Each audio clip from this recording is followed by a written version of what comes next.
हमारा 75 days hard challenge for UP RO 2023 on है। और आज हम एंशियंट हिस्ट्री का बहुत ही important topic Indus valley civilisation discuss कर रहे हैं। अगर आपने ये वीडियो अंत तक देखी तो इंडस वैली सिविलाइजेशन के जितने भी क्वेश्चंस आते हैं लगभग लगभग आप सभी के आंसर देने लग जाएंगे। इस वीडियो के अंत तक आप जान जाएंगे इंडस वैली सिविलाइजेशन का ओरिजिन क्या था, जियोग्राफिकल एक्सटेंट क्या था, मेजर साइट्स कौन कौन से, उनमें क्या क्या चीज़ें मिली हैं, इंडस वैली सिविलाइजेशन की टाउन प्लानिंग, सोसाइटी, इकोनॉमी, इन सभी चीज़ों के बारे में आपको नॉलेज हो जाएगा। और इंडस वैली सिविलाइजेशन का डिक्लाइन कैसे हुआ ये भी आपको पता चल जाएगा। और अंत में इस वीडियो के हम आपको देंगे बहुत सारे क्वेश्चंस और पीवाईक्यूज जो कि प्रीवियसली एग्जाम्स में पूछे जा चुके हैं। तो अगर आप टेंशन फ्री होकर इंडस वैली सिविलाइजेशन के सारे क्वेश्चंस को सॉल्व करना चाहते हैं तो इस वीडियो को अंत तक जरूर देखें। नमस्कार दोस्तों, स्वागत है आप सभी का नॉलीफाइड पर। और आइए शुरू करते हैं इंडस वैली सिविलाइजेशन। इस वीडियो में आपको क्या मिलेगा? इंडस वैली सिविलाइजेशन का introduction, geographical extent, important sites, town planning, agriculture, economy, craft, society, institution, reasons for decline और अंत में बहुत ही important PIQs and FAQs, frequently asked question and previously asked question. सब कुछ मिलेगा आपको इसी वीडियो में। इंडस वैली सिविलाइजेशन, सिंधु घाटी की सभ्यता, भारत की प्राचीनतम सभ्यताओं में से एक है। और ऐसा माना जाता है कि भारत के एंशियंट हिस्ट्री की शुरुआत सिंधु घाटी की सभ्यता से ही हुई। 2500 BC के आसपास भारत के वेस्टर्न पार्ट में, पाकिस्तान में, अफगानिस्तान में ये सभ्यता फ्लरिश हुई। और जो विश्व की 4 प्राचीनतम सभ्यताएं हैं उनमें से ये एक है। बाकी के 3 कौन कौन से हैं? इजिप्ट की सभ्यता, मेसोपोटामिया की सभ्यता और चीन की सभ्यता। इंडस वैली सिविलाइजेशन को हड़प्पन सिविलाइजेशन भी कहते हैं क्योंकि हड़प्पा में ये फ्लरिश हुआ था। 1920s में आर्कियोलॉजिकल डिपार्टमेंट ने इंडिया के वेस्टर्न पार्ट में ये एक सिविलाइजेशन के लिए खुदाइयाँ चालू करी और वहाँ पर उनको मोहनजोदारो और हड़प्पा 2 शहरों के बारे में पता चला। फिर 1924 में ASI के डायरेक्टर जनरल जॉन मार्शल ने ऑफिशियली ये अनाउंस किया कि हमने भारत में एक एंशियंट सिविलाइजेशन को डिस्कवर किया है जिसको कि हम इंडस वैली सिविलाइजेशन के नाम से जानेंगे। वीडियो को पॉज करके आप ये मैप देख सकते हैं। इंडस वैली सिविलाइजेशन के मेन सेंटर्स कौन कौन थे आपको इस मैप से पता चल जाएगा। पाकिस्तान के पंजाब, सिंध, बलूचिस्तान, भारत के राजस्थान, गुजरात और वेस्टर्न उत्तर प्रदेश में इंडस वैली सिविलाइजेशन के मेन सेंटर्स थे। अगर हम इसके वेस्टर्न मोस्ट पार्ट की बात करें तो पाकिस्तान के बलूचिस्तान के सुत्का जेंडर, ये इसका वेस्टर्न मोस्ट पार्ट है। वेस्टर्न यूपी के मेरठ में एक जगह है अलमारगीरपुर, ये इसका ईस्टर्न मोस्ट पार्ट है। जम्मू कश्मीर का मंडू इसका नदर्न मोस्ट पार्ट है और महाराष्ट्र का दाइमाबाद ये इसका सदर्न मोस्ट पार्ट है। आइए देखते हैं इंडस वैली सिविलाइजेशन का जियोग्राफिकल एक्सटेंट कहाँ था, ये कहाँ तक फैला था। तो इंडिया के वेस्टर्न पार्ट से लेकर अफगानिस्तान और तुर्कमेनिस्तान तक ये फैला हुआ था। अभी पाकिस्तान का एक शहर है मेघड़, इसके बारे में भी पता चला कि ये भी इंडस वैली सिविलाइजेशन का ही एक पार्ट था और यहाँ पर कॉटन कल्टीवेशन के सबूत मिले हैं। आइए अब देखते हैं कि इंडस वैली सिविलाइजेशन की इम्पोर्टेंट साइट्स कौन कौन सी हैं, किसने उन साइट्स को डिस्कवर किया, उनकी प्रेजेंट लोकेशन क्या है और वहाँ पर इम्पॉर्टेंट चीज़ें कौन कौन सी मिली। तो सबसे इम्पॉर्टेंट साइट है हड़प्पा, जिसकी खोज करी 1921 में दयाराम साहिनी ने। ये रावी नदी के किनारे स्थित है और अभी पाकिस्तान के पंजाब स्टेट में है। तो इसको आप इस तरीके से याद कर सकते हैं कि इसको राम ने डिस्कवर किया और ये रावी नदी के किनारे है। यहाँ पर मानव शरीर की के बहुत सारे स्टैचूज़ मिले हैं, ग्रेनरीज मिली हैं, बुलक कार्ट्स मिले हैं। दूसरी इंपॉर्टेंट साइट है मोहनजोदारो, जिसकी खोज करी RD बनर्जी ने 1922 में और ये अभी इंडस नदी के किनारे है और इसकी भी प्रेजेंट लोकेशन भी पाकिस्तान के पंजाब स्टेट में है। यहाँ पर बहुत सारी इंपॉर्टेंट चीज़ें मिली, great bath, granary, bronze dancing girl, Pashupati Mahadev का स्टेचू, एक दाढ़ी वाले आदमी का स्टेचू और यहाँ पर कॉटन के कपड़े भी मिले हुए हैं। तीसरा जो सबसे इम्पोर्टेंट साइट है वो है सुत्का जेंडर, जिसकी खोज हुई 1929 में और स्टीन ने इसकी खोज करी और ये अभी पाकिस्तान के बलूचिस्तान में है। और सुत्का जेंडर इसलिए भी इम्पोर्टेंट है क्योंकि जो प्राचीन बेबीलोन शहर था उसके और हड़प्पा शहर के बीच में ये एक ट्रेड पॉइंट था। चौथा इंपॉर्टेंट साइट है चाहनुदारो। इसकी खोज करी एनजी मजूमदार ने 1931 में, और ये सिंध प्रांत में है, इंडस नदी के किनारे। यहाँ पर बीड मेकर शॉप्स मिले, डॉग के फुटप्रिंट्स भी मिले हैं, कैट के फुटप्रिंट्स भी मिले हैं, और जो डॉग था वो कैट का पीछा कर रहा था। आमरी एक और यहाँ की साइट है जिसकी खोज भी एनजी मजूमदार ने 1935 में करी, और ये भी इंडस नदी के किनारे है। यहाँ पर भी एंटेलोप के एविडेंस मिले हैं। कालीबंगन दूसरी नेक्स्ट इसकी इंपॉर्टेंट साइट है जिसकी खोज करी घोष ने 1953 में, और ये भारत के राजस्थान के घाघर नदी के किनारे है। यहाँ पर फायर अल्तर, कैमल के बोन्स, वुडन प्लग, ये सारी चीज़ें मिले हैं। लोथल बहुत ही इंपॉर्टेंट साइट है जिसकी खोज करी आर राव ने 1953 में, और ये अभी भारत के गुजरात राज्य में है, भोगवा नदी के किनारे। यहाँ पर क्या क्या चीज़ें मिली हैं? फर्स्ट मैनमेड पोर्ट, लोथल जो था ये फर्स्ट मैनमेड पोर्ट है एंशियंट हिस्ट्री का। तो ये बहुत ही इंपॉर्टेंट टॉपिक है और कई बार एग्जाम में आ चुका है कि इंडस वैली सिविलाइजेशन का पोर्ट शहर कौन सा था। डॉकयार्ड यहाँ पर मिले हैं, राइस हस्क यहाँ पर मिले हैं, जो धान के छिलके होते हैं वो भी यहाँ पर मिले हैं, फायर अल्टर्स मिले हैं, और चेस प्लेइंग यहाँ पर जो चेस बोर्ड होता है वो भी मिला है। नेक्स्ट इंपॉर्टेंट साइट है सुरकाटाडा जिसकी खोज करी 1964 में जेपी जोशी ने, और ये भारत के गुजरात राज्य में। यहाँ पर घोड़ी की हड्डियाँ मिली हैं और बीट्स मिले हैं। बनावली नेक्स्ट है जिसकी खोज करी आर एस बिस्ट ने 1974 में, और ये हरियाणा के हिसार डिस्ट्रिक्ट में है।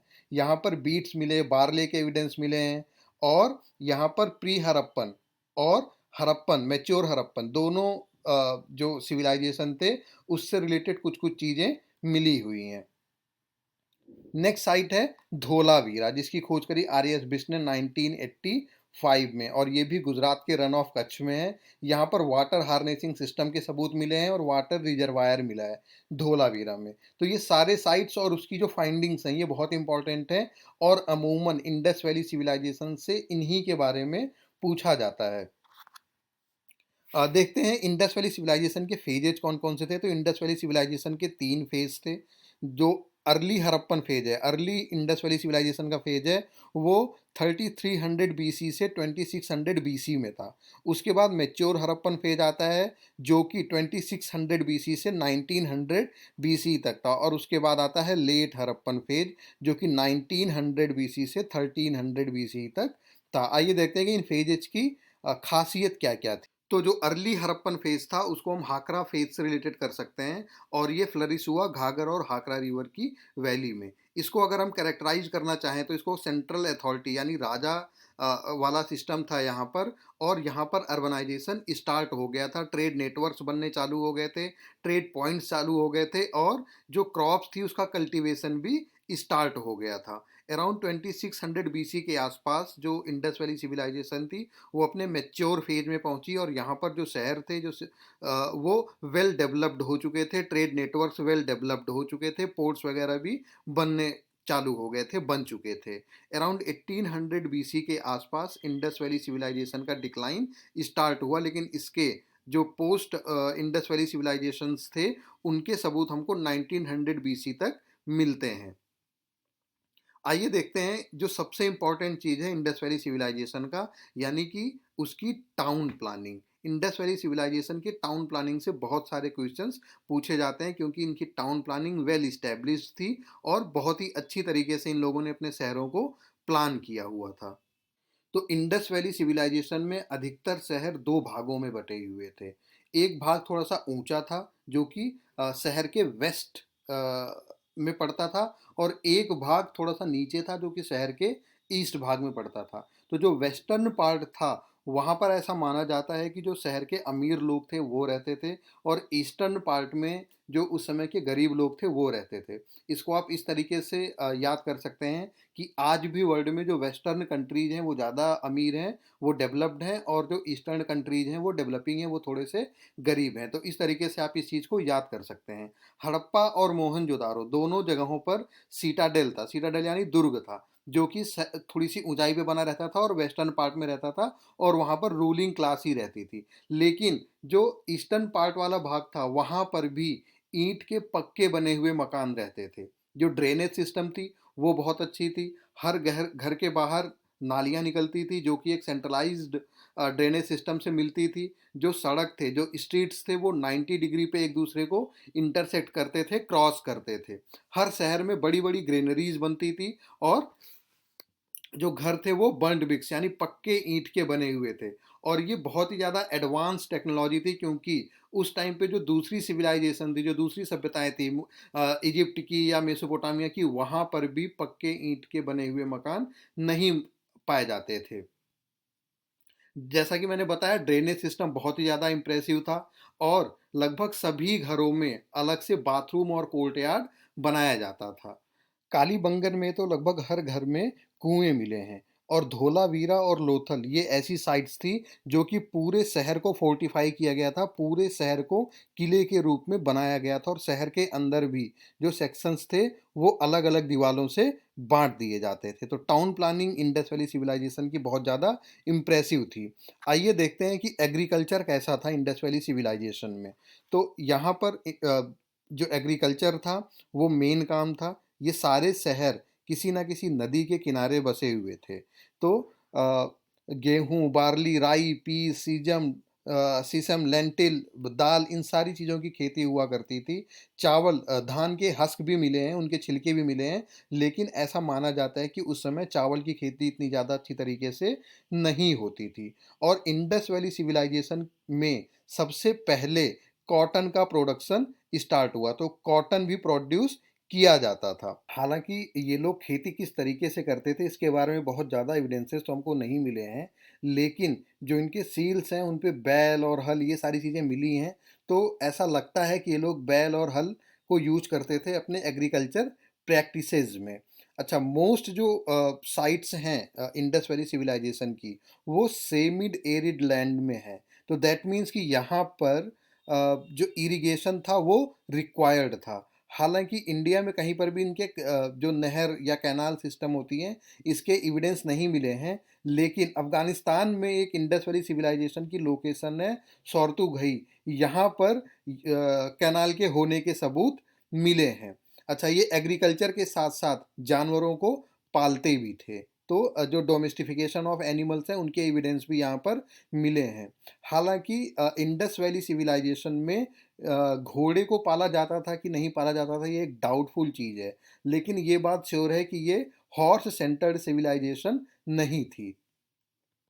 आइए अब देखते हैं कि इनकी इकोनॉमी क्या थी, किस तरीके से इकोनॉमी इंडस वैली सिविलाइजेशन में वर्क करती थी। तो इंडस वैली सिविलाइजेशन में बार्टर सिस्टम ज़्यादा काम करता था। बार्टर सिस्टम मतलब कि आप अपना एक सामान के बदले किसी दूसरे से उसका दूसरा सामान ले लो। ये लोग स्टोन, मेटल, सेल इनमें ज़्यादा ट्रेड करते थे।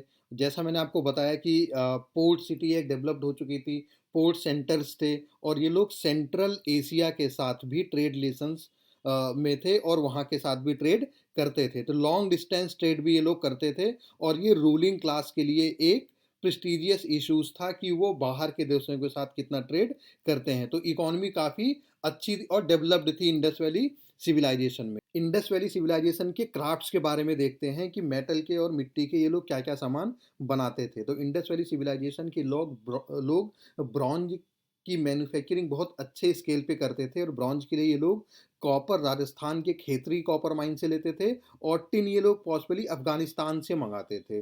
टेक्सटाइल इंडस्ट्री के भी इंप्रेशंस बहुत सारी जगहों पे मिले हैं, टेक्सटाइल के और कॉटन के बहुत सारे ऑब्जेक्ट्स मिले हैं। मैंने आपको पहले ही बताया कि ये लोग जो है अपने घरों के लिए ब्रिक्स यानी कि पक्के ईंटों का यूज करते थे, तो वो भी ये लोग बहुत अच्छी तरीके से बनाते थे। और जो इंडस वैली सिविलाइजेशन है उसमें जो कुम्हार का वो गोला होता है जिसपे वो मिट्टी के सामान बनाता है, उसके एविडेंस भी मिले हैं, तो वो भी वेल डेवलप्ड था। और इनकी जो पॉटरी थी, जो मिट्टी के सामान थे, वो शाइनिंग और ग्लॉसी थे। यहाँ पर ज्वेलर्स भी थे जो कि गोल्ड, सिल्वर और जो स्टोन्स थे उनकी ज्वेलरी को भी बनाया करते थे। आइए देखते हैं कि यहाँ पर कौन-कौन से इम्पोर्टेंट इंस्टीट्यूशंस थे जो कि सोसाइटी पे रूल करते थे। तो कोई ऐसा क्लियर एविडेंस एविडेंस नहीं मिला है कि इंडस वैली सिविलाइजेशन में रूलिंग क्लास कैसी थी। कुछ लोग ये मानते हैं कि यहाँ पर कोई रूलिंग क्लास थी ही नहीं, बल्कि सभी लोगों को इक्वल स्टेटस मिला हुआ था। और कुछ लोग ये मानते हैं कि एक कोई सेंट्रल रूलर नहीं रहता था, यानी राजा नहीं रहता था, बल्कि छोटे-छोटे पोर्शन पे अलग-अलग तरीके के लोग रूल करते थे। तो कोई क्लियर एविडेंस रूलिंग क्लास का यहाँ पर नहीं मिला हुआ है। कुछ लोग ये मानते हैं कि जो मर्चेंट्स थे, जो व्यापारी थे, वही रूलिंग क्लास थे और वही सोसाइटी पे रूल करते थे। आइए देखते हैं कि रिलीजियस स्ट्रक्चर क्या थे, किस तरीके से ये लोग अपने धर्म का पालन करते थे। तो यहाँ पर जो मिला है हमको, जो मूर्तियाँ मिली हैं, उनमें एक मूर्ति ऐसी मिली है जिसमें कि एक फीमेल एम्ब्रियो से एक पेड़ निकल रहा है। तो ऐसा माना जाता है कि ये लोग जो फर्टिलिटी गॉडेस हैं, उनकी पूजा करते थे, सेम मैनर में जैसे जो इजिप्टियन लोग थे, वो लोग आइसिस देवी की पूजा करते थे। इसी तरीके से इंडस वैली सिविलाइजेशन के लोग भी फर्टिलिटी के लिए जो धरती माता है, उनकी पूजा करते थे। इनके जो मेन डाइटी हैं, वो पशुपति महादेव माने जाते हैं और पशुपति महादेव की जो थ्रोन थी, उसके नीचे हाथी, टाइगर, राइनोसोर और बफेलो ये मिलते हैं। तो बहुत सारे जो फ़ालूस हैं और फीमेल सेक्स ऑर्गन्स हैं, वो भी कई जगहों पर मिले हैं। ये लोग ट्रीज़ और एनिमल्स की भी पूजा किया करते थे। तो ये एक रिलीजन, जो इनका रिलीजियस एस्पेक्ट था वो था। अब जानते हैं कि इंडस वैली सिविलाइजेशन का डिक्लाइन क्यों हुआ। तो बहुत सारी अलग-अलग थ्योरीज़ हैं। कुछ लोग ये कहते हैं कि जो आर्यंस थे, उन्होंने इन्वेड किया, उन्होंने इन लोगों को हरा दिया और यहाँ पर उनके राज्य पर अपना कब्ज़ा कर लिया। कुछ लोग ये कहते हैं कि ऐसा कुछ भी नहीं था। ये नेचुरल जो डिज़ास्टर्स थे, जो नेचुरल कारण थे, उन्हीं की वजह से ये जो सिविलाइजेशन थी वो ख़त्म हुई। क्योंकि ये नदियों के किनारे बसे हुए थे, इनके सारे शहर, तो नदियों में फ्लड्स आए, कुछ अर्थक्वेक्स वगैरह आए, उसकी वजह से जो इंडस वैली सिविलाइजेशन थी उसका डिक्लाइन हुआ और ये कोलैप्स हो गई। एक रिसेंट फाइंडिंग है, गुजरात में एक जगह है कोटाडा बाडली। यहाँ पर कुछ हमको टेराकोटा इमेजेस मिले हैं, कुछ फाइंडिंग्स मिली हैं, जिससे ये पता चलता है कि जो इंडस वैली सिविलाइजेशन है, वहाँ पर जो डेयरी बिजनेस था, जो डेयरी प्रोडक्ट्स था, वो काफ़ी एडवांस लेवल पे था और ये लोग गाय को पालते थे दूध के लिए। गाय, बकरी, इन लोगों का पालन ये लोग किया करते थे। गाय का जो मेन यूज़ था वो दूध के लिए था, क्योंकि जो गाय के एविडेंस मिले हैं उसमें जो गाय की एज है वो काफ़ी ज़्यादा है। जो बकरी वगैरह भी यहाँ पर मिले हैं, भेड़ वगैरह भी मिली हुई हैं, लेकिन वो जो बकरी और भेड़ थी उनका पालन ये लोग खासकर केवल मीट के लिए किया करते थे। तो ये एक रीसेंट फाइंडिंग है, इसको भी आप लोग दिमाग में रखिएगा क्योंकि इससे क्वेश्चंस आ सकते हैं। आइए देखते हैं कि जो important questions Indus valley civilisation से पूछे गए हैं वो क्या-क्या हैं। तो सबसे पहले पूछा गया टाइम पीरियड क्या है? पहली सिटी कौन-सी थी जिसको डिस्कवर किया गया इंडस वैली सिविलाइजेशन के लिए? इसका जियोग्राफिकल एक्सटेंट क्या है? इम्पोर्टेंट साइट्स कौन-कौन सी हैं? Great bath, bronze dancing girl statue, ये सारी चीज़ें कहाँ पर मिली हैं? ये सारी चीज़ें हम अभी डिस्कस कर चुके हैं और ये सारे क्वेश्चंस एग्ज़ाम्स में आ चुके हैं और इसके बाहर कुछ भी इंडस वैली सिविलाइजेशन से नहीं आता है। तो रिलीजियस फिगर कौन-कौन से हैं इंडस वैली सिविलाइजेशन के? मेल डाइटी कौन है? उनको कैसे डिपिक्ट किया गया है? और वो कौन से शहर हैं जिसमें सिटाडेल थे और सिटाडेल नहीं थे? ये सारी चीज़ें हमने अभी डिस्कस किया हुआ है। आइए यूपीएससी के कुछ क्वेश्चंस देखते हैं जो कि प्रीवियस ईयर्स में पूछे गए हैं। ये क्वेश्चन पूछा गया है यूपीएससी 2013 में। एक बार इसको देखिए, इसका आंसर आप कमेंट में बताइएगा। इसके जो सही भी इन सारे क्वेश्चंस के जो सही आंसर हैं वो नीचे अभी कमेंट सेक्शन में पिन कर दिए जाएंगे। ये क्वेश्चन यूपीएससी 2011 में पूछा गया था। ये क्वेश्चन यूपीएससी 2002 में पूछा गया था। वीडियो पॉज करके आप इसका स्क्रीनशॉट भी ले सकते हैं और इसका आंसर हमको कमेंट करके ज़रूर बताइएगा। तो ये था सब कुछ इंडस वैली सिविलाइजेशन के बारे में। अगर आपको ये सारा मटेरियल पीडीएफ के रूप में चाहिए तो आप हमारा टेलीग्राम चैनल ज़रूर ज्वाइन कीजिएगा। टेलीग्राम चैनल का जो लिंक है वो अभी हम डिस्क्रिप्शन में यहाँ पर डाल देंगे, तो आप वहाँ से हमारे टेलीग्राम चैनल को ज्वाइन कर लीजिएगा। जो वो पीडीएफ हम देते हैं उसमें इसके अलावा भी बहुत सारी इंपॉर्टेंट चीज़ें होती हैं और भी बहुत सारे क्वेश्चंस होते हैं। तो प्लीज़ आप टेलीग्राम चैनल को ज्वाइन कीजिए, हमारे चैनल को सब्सक्राइब कीजिए और together we will crack UPROARO 2023. Thank you.